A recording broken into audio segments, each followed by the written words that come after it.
Session is resumed. Majority Leader. Mr. Speaker, I move that we hold an additional reference of business. Could the Secretary General be directed to read the title of bills and resolutions on first reading, as well as communications and committee reports? So move, Mr. Speaker. Is there any objection? The Chair hears none. The Secretary General will read the titles of the bills and resolutions on first reading. Additional reference of business. Bills on first reading. House Bill number 5719, establishing a drug rehabilitation center in Ugig, Cagayan, to be known as the Cagayan Drug Rehabilitation Center. Representative Lara. Committee on Dangerous Drugs. House Bill number 5720 to 5726, separating certain schools in Cagayan Province and converting them into independent national technical and vocational high schools. Representative Lara. Committee on Basic Education and Culture. House Bill number 5727, granting night shift differential pay to government employees, including those in the GOCCs. Representative Revilla. Committee on Appropriations. House Bill number 5728, granting automatic civil service professional eligibility and career paths to athletes, their coaches, trainers, and management team who have achieved podium finishes or set new competition records in international sports competitions. Representative Xiao. Committee on Civil Service and Professional Regulation. House Bill number 5729, granting lifetime validity of Philippine passports to senior citizens. Representative Nieto. Committee on Foreign Affairs. House Bill number 5730, providing for the representation of senior citizens in the local sanggunian. Representative Nieto. Committee on Local Government. House Bill number 5731, rationalizing the management of natural resources in Malapascua Island, Barangay Logon, Bantayan, Cebu. Representative Salimbangon. Committee on Natural Resources. House Bill number 5732, institutionalizing agricultural cooperative in the Philippines. Representative Roman. Committee on Cooperatives Development. House Bill number 5733, establishing a national high school in Orani, Bataan, to be known as the Orani Central Elementary School. Representative Roman. Committee on Basic Education and Culture. House Bill number 5734, appropriating the sum of 6 billion pesos as supplemental appropriations for fiscal year 2019. Representative Ligarda. Committee on Appropriations. House Bill number 5735, increasing the monthly social pension of indigent senior citizens. Representative Kiko. Committee on Senior Citizens. House Bill number 5736, establishing the Philippine Marshal Service. Representative Waminal. Committee on Justice. House Bill number 5737, augmenting the retirement, death, and survivorship benefits of the Solicitor General, Assistant Solicitor General, Senior State Solicitor, solicitors, officials, and employees of the Office of the Solicitor General. Representative Waminal. Committee on Justice. House Bill number 5745, mandating the COMELEC to provide for the office spaces of its field offices. Representative Cabo Chan. Committee on Suffrage and Electoral Reforms. House Bill number 5746, amending the educational requirement for police applicants. Representative Cabo Chan. Committee on Public Order and Safety. House Bill number 5747, establishing job placement offices in public high schools to provide career services to the youth. Representative Cabo Chan. The Committee on Labor and Employment. Resolutions. House Resolution 572, directing the appropriate committee to conduct an investigation into the 7.39 billion ruling of the Permanent Court of Arbitration in Singapore, the concessionaire agreements of Manila Water and Maynilad, and the present water resources management. Representative Barzaga. Committee on Rules. House Resolution 573, expressing full support to the Filipino athletes and commending the Philippine Southeast Asian Games Organizing Committee for a successful commencement event in the 2019 SEA Games. Representative Nieto. Committee on Youth and Sports Development. House Resolution 574, urging the appropriate committee of the House to investigate the national defense and security implications of the 40% stake of the State Grid Corporation of China in the NGCP. Representative Castelo. Committee on Rules. House Resolution 575, urging the DepEd to institute measures and policies in order to address the waning quality of education in the country as reported in the 2018 Program for International Student Assessment. Representative Castelo. Committee on Basic Education and Culture. House Resolution 576, requesting His Excellency President Rodrigo Roa Duterte to reconsider the plan to build a second military camp in Marawi City in order to speed up the reconstruction and rehabilitation of Marawi City and protect the right of the residents of the Ground Zero to return to their homes. Representative Adjong and Balindong. Committee on National Defense and Security. House Resolution 577 to 583, directing the appropriate House Committee to solicit the positions of the Bangsamoro Autonomous Regional Government, the Secretary of NEDA, Secretary of Public Works and Highways, the Chairman of the COA, the Secretary of Budget and Management, the Secretary of Justice, the Secretary of Mindanao Development Authority on the implementation of projects intended for the BARM to regions 9, 10, and 12. Representative Demaporo Khalid. To the Committee on Rules. Messages from the Senate. Message dated November 27, 2019, informing the House that on even date, the Senate designated conferees to the Bicameral Conference Committee on the disagreeing provisions of House Bill number 4228. Committee on Rules. Communications. Letter dated October 30, 2019. Roberto B. Tan, President, CEO, Philippine Deposit Insurance Corporation, submitting the PDIC A New Horizon 2018 Annual Report. Committee on Banks and Financial Intermediaries.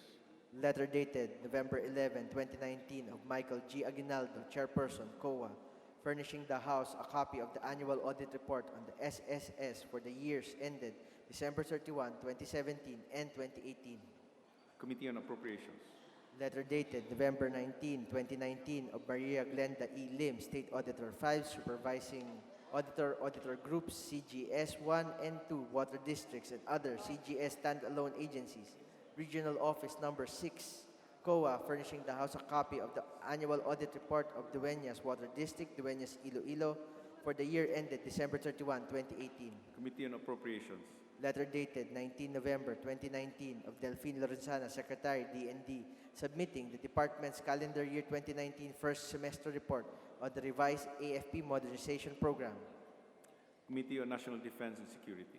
Letter dated November 21, 2019, Mario G. Lipana, Director 3, Officer in Charge, Regional Office Number 4-A, COA, furnishing the House with copies of calendar years 2015 to 2018 annual audit reports on the Lemery Water District, Lemery, Batangas, Pakil Water District, Pakil, Laguna. Committee on Appropriations. The 2019 State of the Nation Address of the Mindanaoan President, 16th President of the Republic of the Philippines, President Rodrigo Roa Duterte. Committee on Rules. Letters dated 28 and 29 November 2019, Janice G. Aison Zales, Deputy Director, Office of the General Counsel, Legal Services, BSP, furnishing the House with duly certified and authenticated BSP issuances. Committee on Banks and Financial Intermediaries. Letter dated August 30 and December 3, 2019, Salvador C. Medaldea, Executive Secretary, Office of the President, Malacanang, transmitting 2 original copies each of Republic Act numbers 11453 to 11459 and 11462 and 11463, which were signed by President Rodrigo Roa Duterte. To the Archives. Majority Leader. Mr. Speaker, I would like to acknowledge the guests of the Secretariat.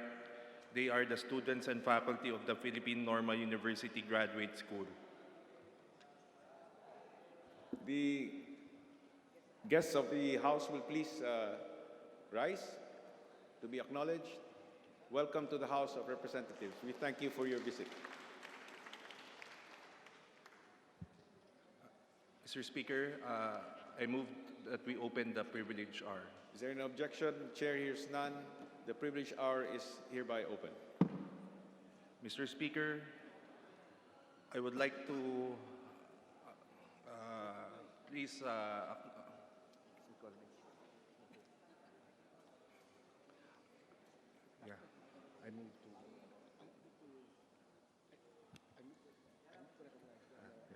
I move to recognize the Honorable Alfred de los Santos of the party list Ang Provinciano for his privileged speech.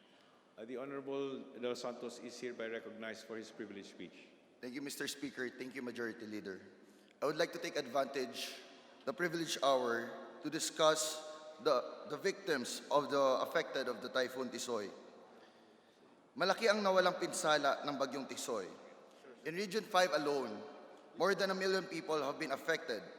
That's about 300,000 families that were displaced out of fear for their safety. Most of them suffered the devastation of the typhoon and lost their homes. Estimates from the Department of Agriculture and the Office of the Civil Defense states na umaabot na sa 4.6 billion pesos ang halagang pinsala sa mga pananim at gusali sa mga apektadong probinsya. Pero kahit wala ang mga numerong ito, Mr. Speaker, nakita ko mismo kung gaano kalubha ang sitwasyon on the ground. I have pictures for everyone to see how severe the impact of Bagyong Tisoy to the Bicol region was, especially those who are in coastal areas.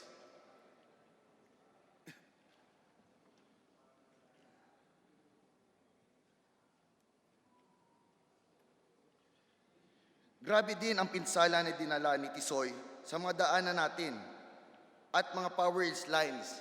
As of December 2, most of our municipalities in the Bicol region still do not have the power. Considering, Mr. Speaker, that there are babies, children, and senior citizens who relied on electricity to survive. Naapektuhan na po ang kanilang kabuhayan. Bukod sa mga nasirang pananim ng mga magsasaka, ay hindi rin makabalik sa trabaho ang ating mga kababayan. But aside from the grim situation there, I also saw the orag of our kababayans. Nakita ko ang kagitingan ng mga probinsyano na unti-unting bumabangon sila muli kahit tinamaan ng bagyo. Buhay na buhay po ang bayanihan sa ating mga kaprobinsyano. I also witnessed ang malasakit ng ating mga public servants. I would greatly like to thank our President Rodrigo Roa Duterte, and his cabinet members for taking the extra effort to personally know what's the problem on the ground. I would also like to thank Senator Bongo for extending exemplar service and malasakit to our fellow provincianos.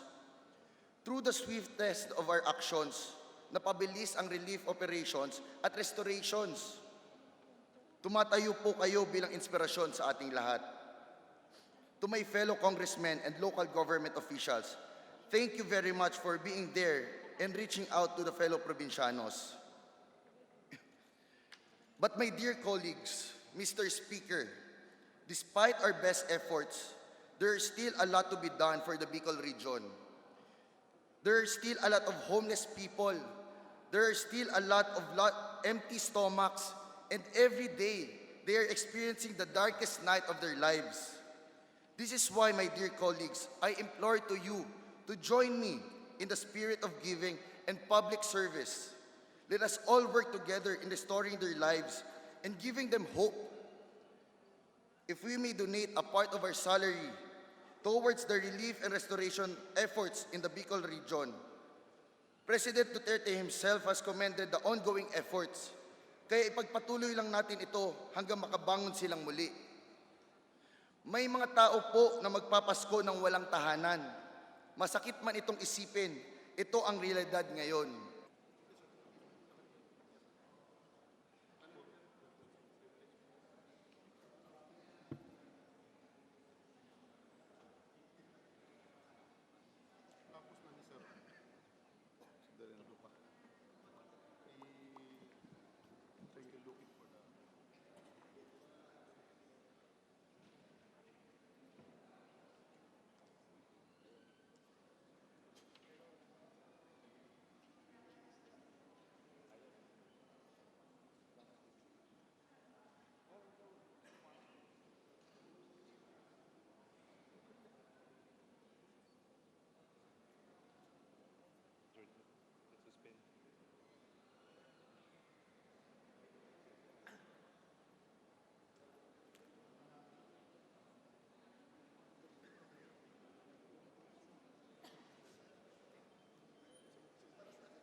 consultant sa inyo lahat. Kulang na dalawa. Mahuli.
It's a good room.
Dahil sa pagsagot namin.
Lagi ang tulo, wala.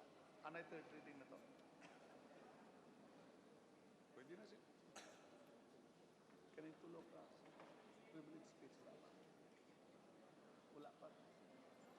50. Third read. Pwede. Third reading.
Nawalis kami lahat.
Session resume.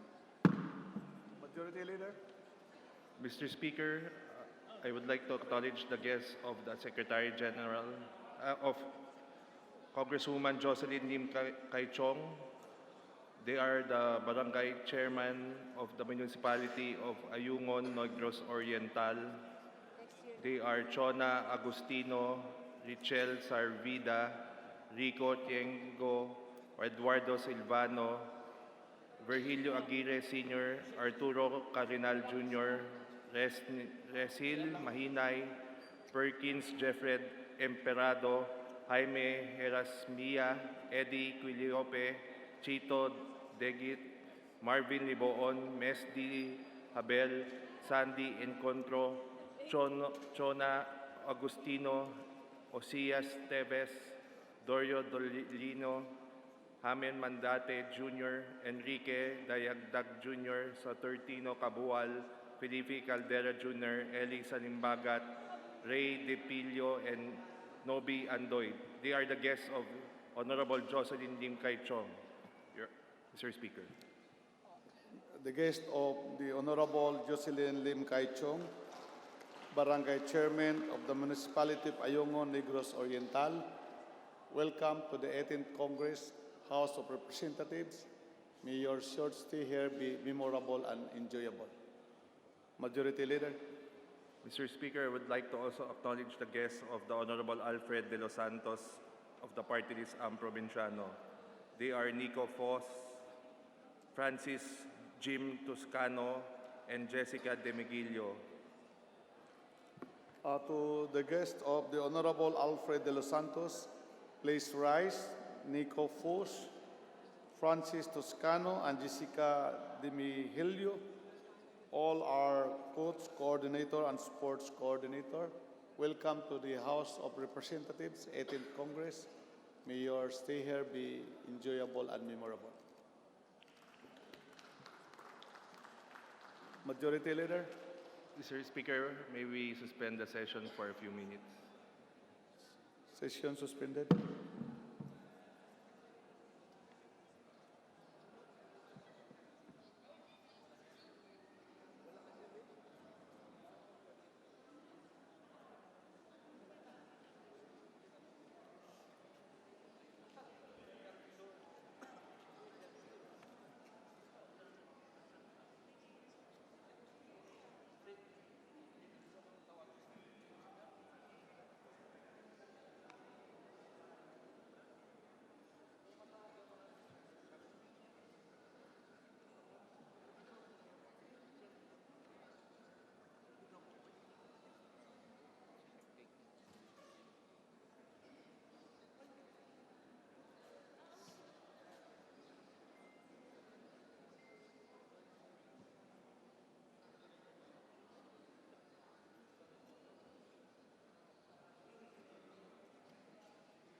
items sa agenda.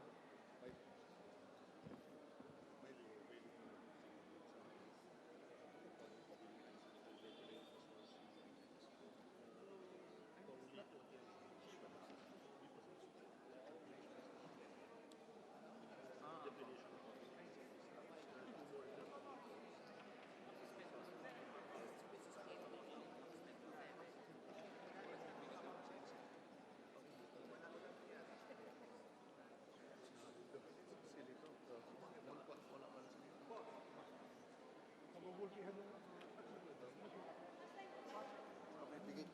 Ah, gano'n. O sige, dyan na lang. Dyan na. Malamig din sa Tokyo.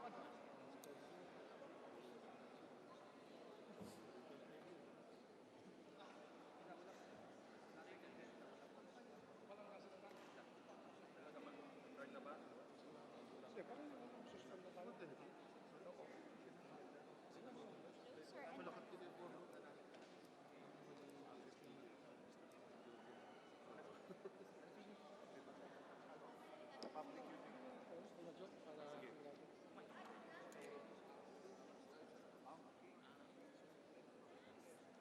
hi, Mayor.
Christmas party ba?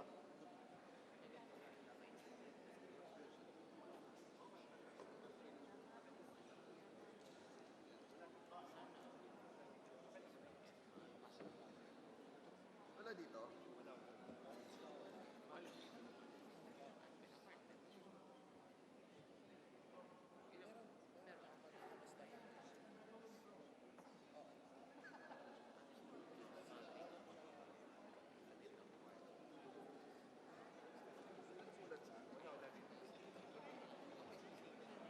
Wala.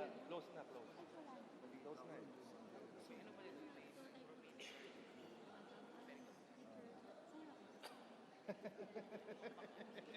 Ano, yun naman ang hilig ko sa'yo. Walang,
Come on.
Mr. Speaker.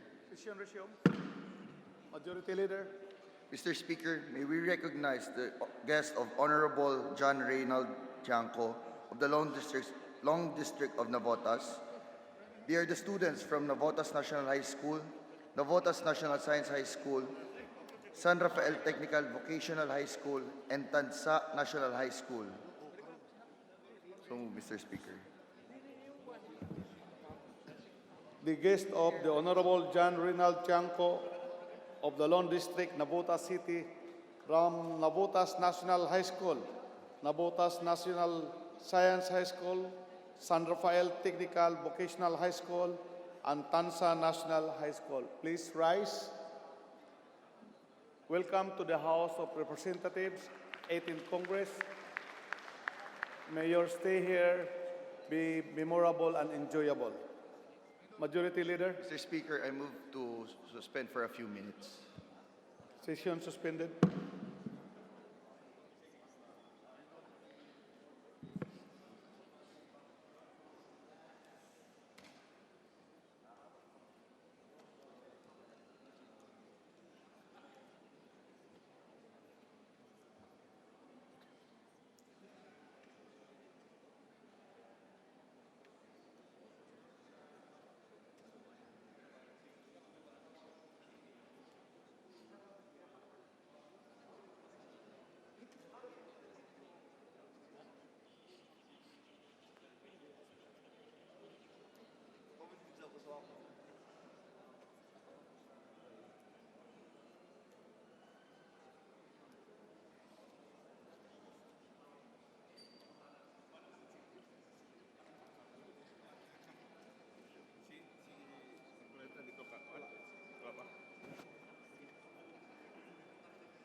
Sessions resumed.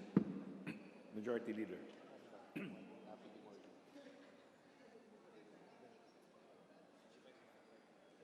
Mr. Speaker, I move to suspend session until 1 p.m. tomorrow, December 11. Session is suspended until 1 o'clock in the afternoon tomorrow.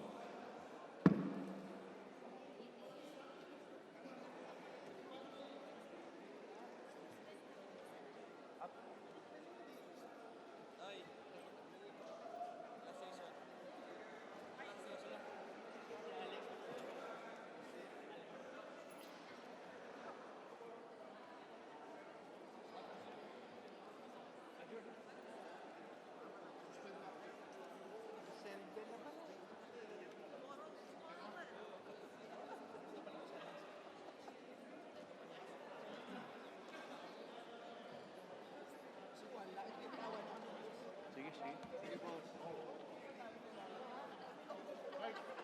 Sabi niya, iba rin na tita. Maswerte naman tayo sa pag-ibig. Wala ko, wala. Oh. Sayang, sayang. Objection.